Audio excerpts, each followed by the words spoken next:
Bonjour, dans cette vidéo astrologique, on va aborder un sujet important de la nouvelle lune du 27 août cette année. La nouvelle lune qui se déroule sur 3 degrés du signe de la Vierge et qui est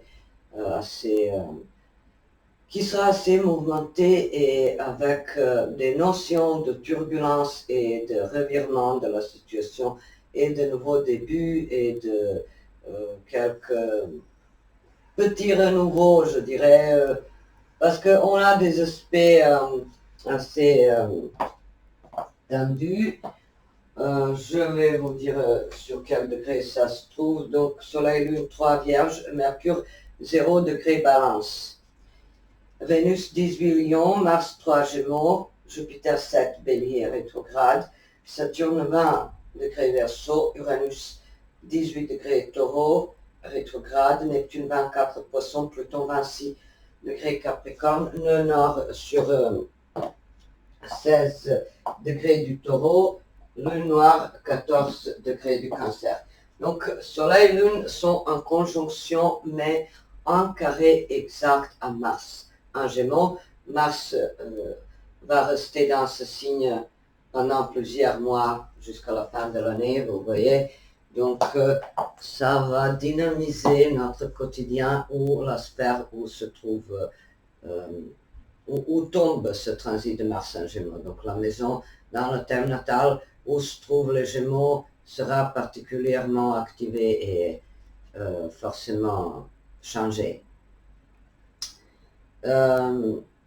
Vénus opposition Saturne. Voilà. On a Vénus carré Uranus.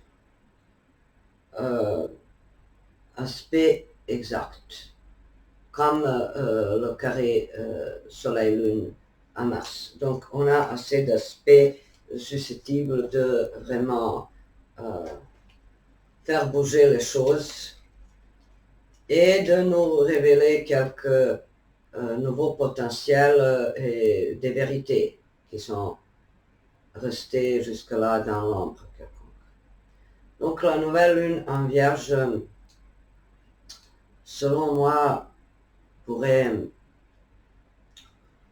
nous faire découvrir une petite faiblesse psychologique intérieure. Et justement, c'est pour ça que j'ai choisi un film culte. Il s'agit de 9 semaines et demie, réalisé par Adrian Lyne, et avec les rôles principaux de Mickey Rourke et Kim Basinger. Et donc, la trame suit un processus d'initiation dans un amour entre deux personnages qui, selon moi, incarnent le côté vierge folle et le côté vierge sage. Bien sûr, c'est repoussé à l'extrême, ces qualités de la vierge, mais c'est comme ça. Donc, on a Elizabeth, une femme affirmée qui travaille dans une galerie d'art à New York, et on a John, également un homme d'affaires, un courtier de Wall Street, et en apparence, ils ont le tout pour démarrer une histoire d'amour tout à fait saine. Mais avec le signe de la Vierge, hélas, ce n'est pas à chaque fois évident.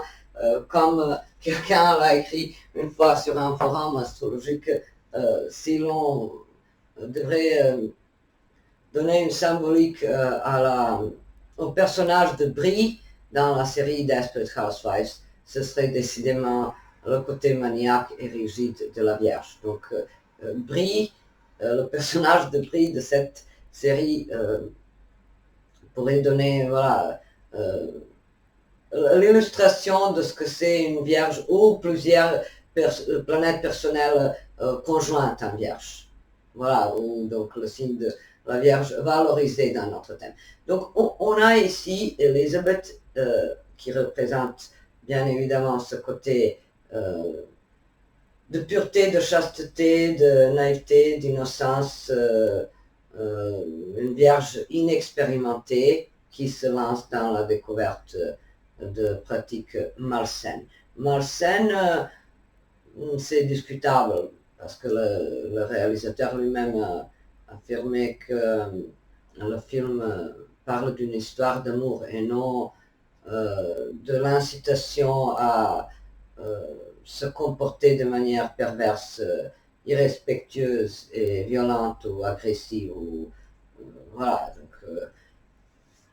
ça pourrait être donc euh, ben, je dirais, voilà, un côté vierge euh, soumise, ouais.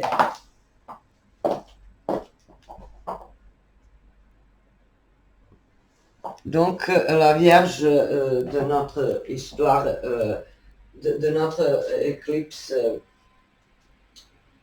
solaire en ce moment, les deux personnages, selon moi, incarnent la symbolique de la Vierge. Elle, comme j'ai déjà dit, par le côté inexpérimenté dans ces jeux, et lui, en tant que maître dominateur psychorigide, un homme qui a une carrière brillante, mais qui est resté à côté de sa sensibilité, du travail psychologique sur lui-même. Oui, c'est quelqu'un qui soit n'a pas de sentiments, soit ne les montre pas, soit n'est pas capable de s'engager, soit a peur de l'engagement, de l'attachement, de la faiblesse. Donc, en fait, vous voyez, soumission, domination, ce ne sont que deux facettes du même phénomène particulièrement vierge, alors qu'en astrologie, normalement, ces rapports de force et des choses malsaines, ce serait Pluton, Scorpion, mais là, on a quand même la notion de jeu évoquée par ce carré Soleil-Lune en Vierge, carré en Mars en Gémeaux, et c'est justement ça. Un homme immature, un homme qui n'assume pas son côté anima, sa sensibilité, sa réceptivité, donc quelqu'un qui ignore son potentiel d'aimer et qui sait bien évidemment réfugié dans le contrôle et dans le comportement d'apparence, un comportement froid et distant et cruel.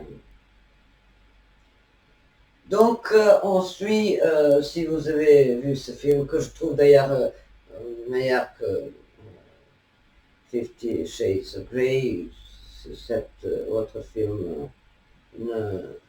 D'abord, les acteurs sont pas terribles, et puis même les scènes, il n'y a pas ce naturel, cette spontanéité, cette fraîcheur selon moi. Donc ce film n'est pas vieux, il est d'une actualité surprenante, car il révèle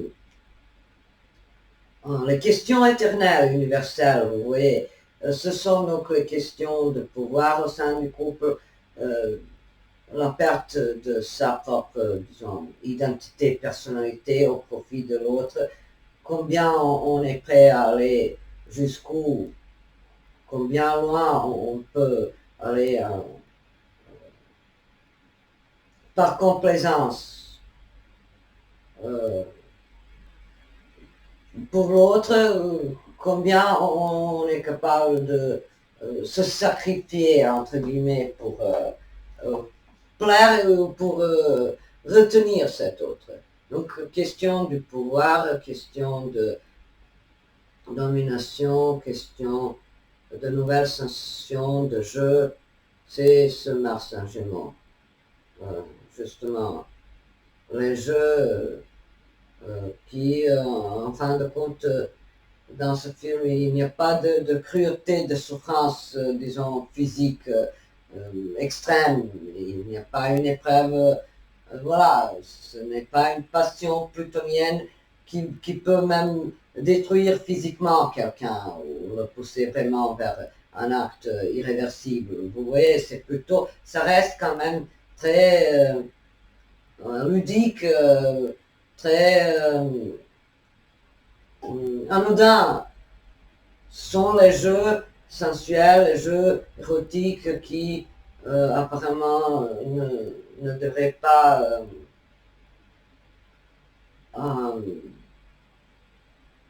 mettre en péril la dignité ou l'existence des protagonistes.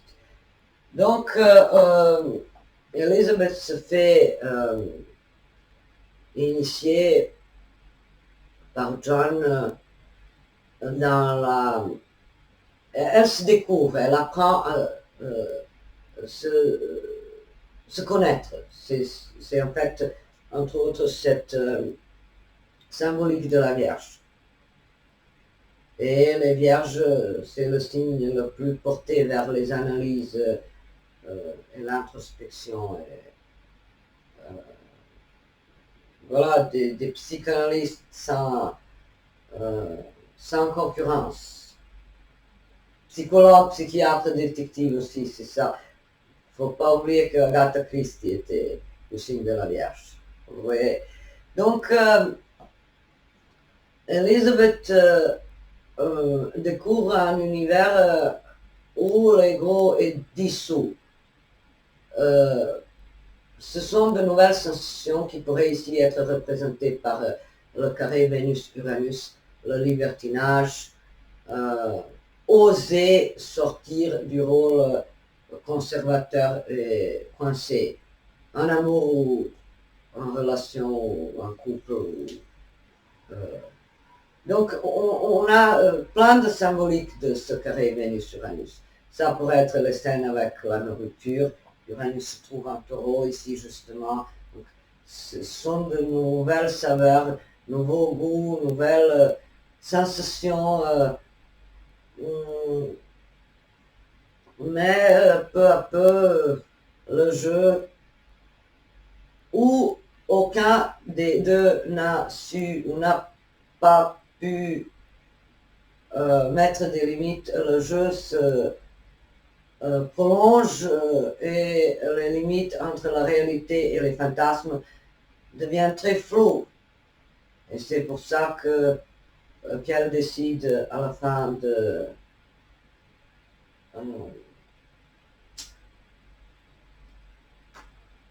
le quitter. Et pour peu qu'on sorte de l'interprétation de la bien-pensance et des commentaires des internautes qui disaient voilà les filles, si vous voyez ça, faut se sauver, faut courir au plus vite possible à la toute vitesse de vos jambes, se sauver, ne plus jamais se retourner. Donc ça c'est une analyse simpliste parce qu'on a quand même cette fine analyse psychologique, comment un personnage évolue, comment une relation change notre perception du monde, de la carrière, de la sexualité, des rapports hommes-femmes. Je dirais que, en fait, vous voyez, ce n'est pas, en fait, selon moi, une domination destinée à nuire ou détruire l'autre. Ça aurait été très plutonien, astrologiquement parlant. Mais là, avec ce Mars en Gémeaux, c'est quand même un jeu. Un jeu qui était destiné à pimenter leurs échanges. Et apparemment, les deux s'ennuyaient dans leur monde monotone, dans leur routine. Vous voyez, c'est ça en fait. Donc même la première rencontre, ça pourrait être Vénus-Uranus, disons un coup de foudre, parce qu'ils se croisent pour la première fois dans une épicerie chez un Chinois, et puis voilà, toute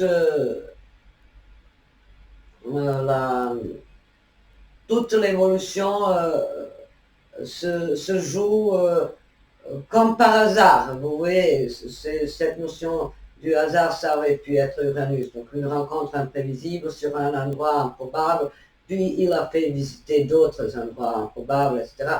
Et donc peu à peu, elle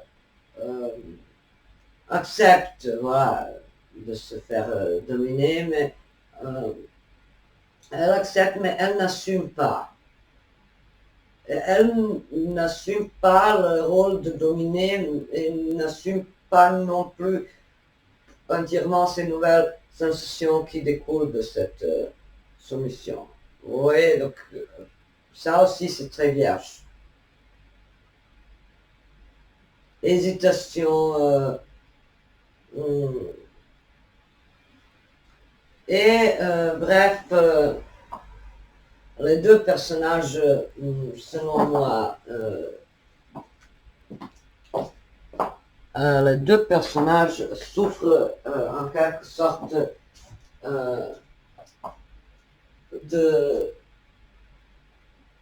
leur côté incomplet, et je dirais que ce film, par extension, montre un côté existentiel de l'impossibilité de l'amour idéal. Vous voyez, on fait donc le tout pour entretenir la flamme de l'amour, par la provocation, par les pratiques insolites, par quelque chose d'original, disons, Vénus carré Uranus. C'est par exemple quand ils sortent, il y a un côté exhibitionniste, puis quand elle porte, elle a un visage d'homme. Ils sont vêtus tous les deux en costume, chemise blanche, tout ça. Donc, vous voyez, tout ça serait lié à ce carré Vénus-Uranus. Il l'initie au libertinage, aux pratiques libertines, je dirais, mais elle n'est pas entièrement... ouais, son comportement assertif plutôt, mais non. Au fond, elle n'est pas, disons, une soumise classique, parce que c'est une femme affirmée, vous voyez, elle a sa carrière. Donc, le jeu qui dérape peu à peu, on se lasse. Comme on se lasse de l'amour, on se lasse de tout. Vous voyez, c'est la morale que je n'ai vue nulle part dans les commentaires de personnes qui ont vu et interprété le film à leur propre façon. J'ai tout vu à partir de ces jugements d'esprit étriqué qu'il faut se sauver d'un mec qui vous impose ses règlements, qui veut vous contrôler, qui veut vous posséder. Donc à partir de ça jusqu'à l'analyse où le personnage de John a aimé plus sa copine qu'elle ne l'a jamais su, qu'elle ne l'a jamais vue, étant donné qu'il la laisse partir sans vouloir intervenir, sans vouloir l'empêcher de partir, sans lui courir après. Ce n'est pas dans ce film la question de fierté, d'ego, d'orgueil, mais la question dans le sens je t'aime, je te laisse choisir, je te laisse partir, je te laisse faire ce que tu veux. Je t'accorde la liberté totale, voilà. La liberté de choix, la liberté de décider de ta vie et tout ça. Donc, vous voyez combien c'est ambigu en fait. Tout comme le signe de la Vierge et comme cette conjonction Soleil-Lune en Vierge. On essaye de décortiquer, on veut comprendre, mais on se perd dans les labyrinthes de cogitation sans début ni fin. Et voilà, donc c'est pas évident d'être vierge et c'est pas évident de comprendre les mécanismes psychologiques qui nous font agir d'une telle ou telle façon. Donc, la thématique vierge qui est très présente dans cet ouvrage que j'ai choisi pour décrire la nouvelle lune du 27 août, c'est en fait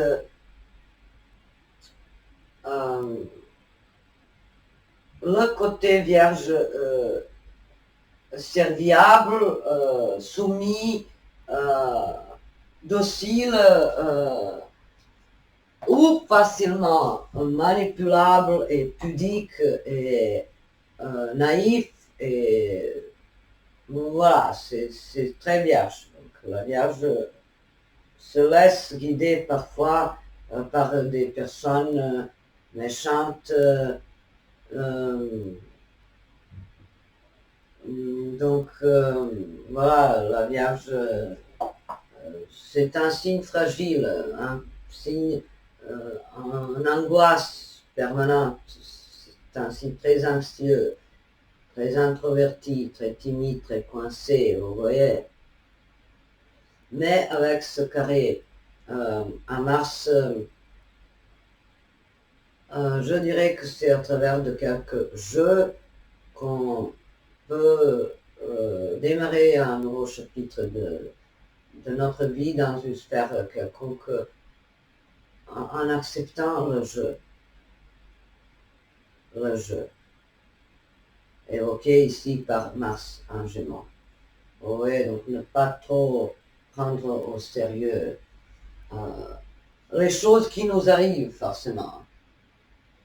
Oui. Donc, les rapports de force, la position physique de l'autre, ça aussi, ça pourrait remonter à la surface. Des questions et des problématiques de ce genre. Donc,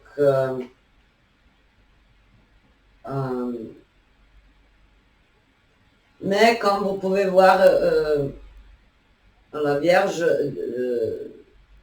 débridée, la Vierge folle, que devient Élisabeth grâce à cette initiation ambiguë de John, c'est une facette, et lui, avec sa psychorigidité, c'est une autre facette de la Vierge. Et justement, comme on dit, bon, je vais banaliser un peu l'idée, mais si elle n'avait pas eu une faille, une fissure psychologique, forcément elle ne se serait jamais sentie attirée par un tel homme ou de telles pratiques. Mais pour le signe de la Vierge, il y a aussi cette curiosité intellectuelle, purement intellectuelle, de repousser les limites, de découvrir de nouvelles sensations, de découvrir quelque chose de nouveau, de s'enrichir par des nouvelles expériences, coûte que coûte. Curiosité, vous voyez, la soif d'apprendre, que ce soit par son propre vécu, son parcours, ou en lisant, en parlant, en communiquant, en voyageant, vous voyez, la Vierge insatiable d'apprentissage. Et pour les autres aspects, je regarde justement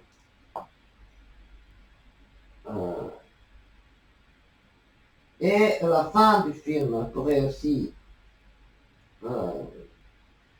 résumer qu'est-ce qui gagne, qu'est-ce qui emporte toujours la victoire quand il s'agit du signe de la Vierge et de son comportement et de ses choix.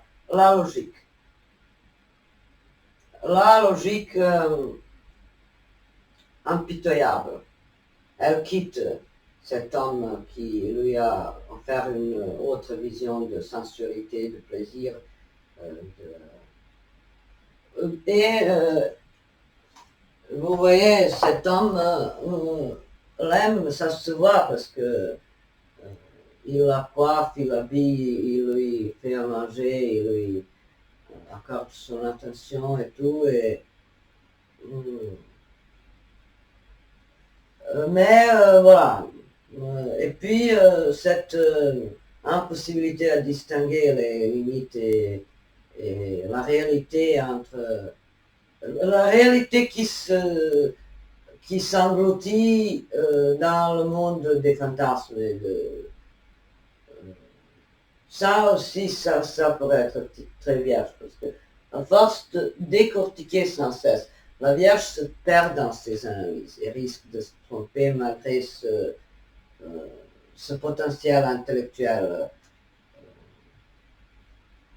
Donc, trop d'analyse tue l'analyse, tue la vérité, tue la possibilité de rester objectif.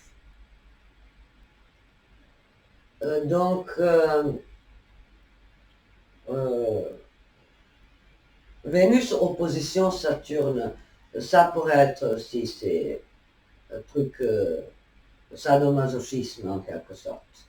Oui, Vénus opposition Saturne, elle se soumet volontairement aux caprices de son amant, mais il y a un vide. Ça, toutes ces pratiques la comblent au niveau sensuel, sensoriel, mais quelque part, quelque chose manque.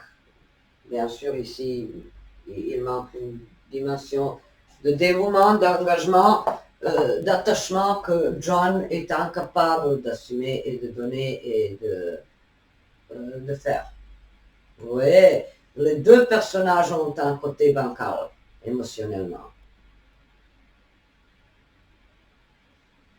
Et donc Vénus carré Uranus, ça pourrait aussi être la scène You Can Leave Your Cat On, et la musique est voilà, le côté exhibitionniste, c'est justement Vénus carré Uranus. Et ce sont des amours plutôt style aventure. Et même, pas seulement l'amour, mais toute entreprise hasardeuse, ou quelque chose d'aléatoire, vous voyez, avec les aspects conflictuels d'Uranus, il n'y a aucune sécurité et certitude. Tout peut basculer d'un instant à l'autre.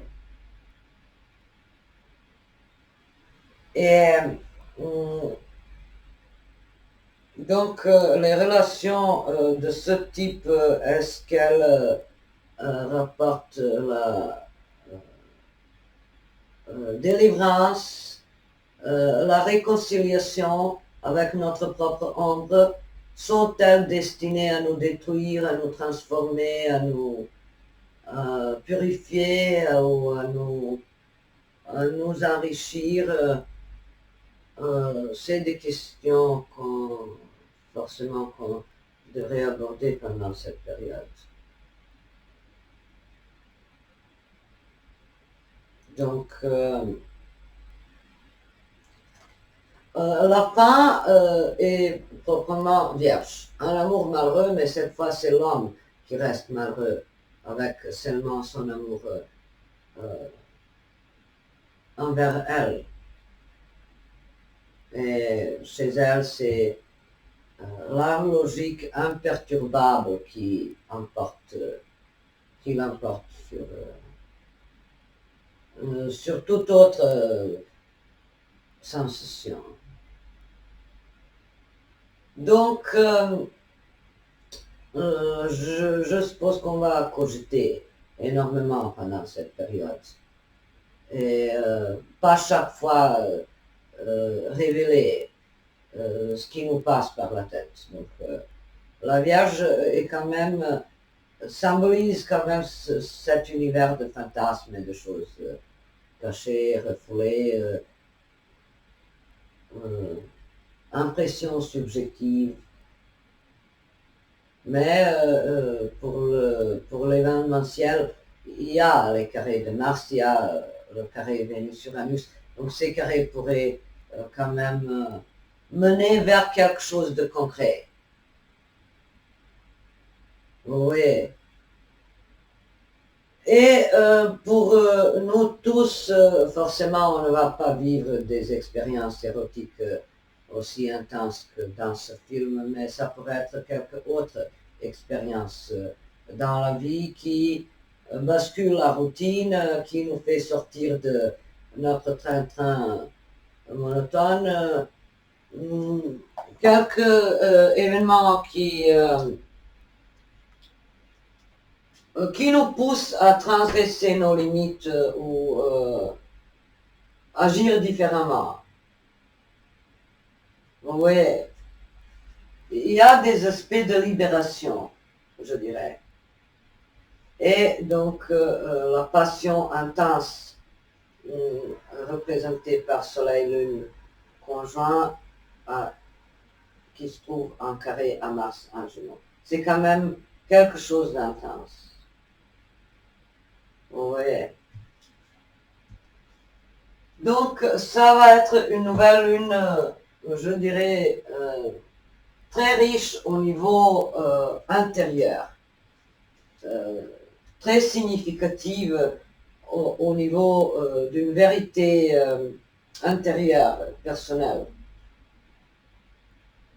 Pour quelqu'un, ça peut être tout simplement s'apercevoir des rapports de force, quelque chose de malsain au niveau du travail, au niveau de la famille, au niveau de sa façon de gagner sa vie, quelque chose qui ne va pas, quelque chose qui est décalé, quelque chose qui est exagéré. Ouais. Et comme dans le film, il y a une fin, disons, heureuse. C'est-à-dire, l'héroïne principale ne se suicide pas, alors que dans le roman, ce film a été fait à partir d'un roman. Et c'était une auteure, O'Neill, elle se prénommait Elizabeth McNeill. Nine and a Half Weeks. Donc dans le livre, l'héroïne s'est suicidée, mais dans le film, comme vous pouvez voir, non. Donc le message, c'est que quand même le retour vers ce qui nous sécurise, vers la routine, vers les choses prévisibles, c'est ce qui va nous libérer en quelque sorte d'une emprise ou d'une suite d'événements aléatoires, choquants, bouleversants, stressants, imprévisibles. Donc on s'en sort, on décide de revenir dans un petit cocon personnel sécurisant et de redécouvrir la normalité. La normalité, voilà, le retour vers la normalité. C'est le message de ce film. Et puis après, bon, la normalité, ça aussi c'est très subjectif. Mais bon. J'espère que je vous ai dit le principal. Je vous souhaite une belle et douce nouvelle lune en vierge et à bientôt.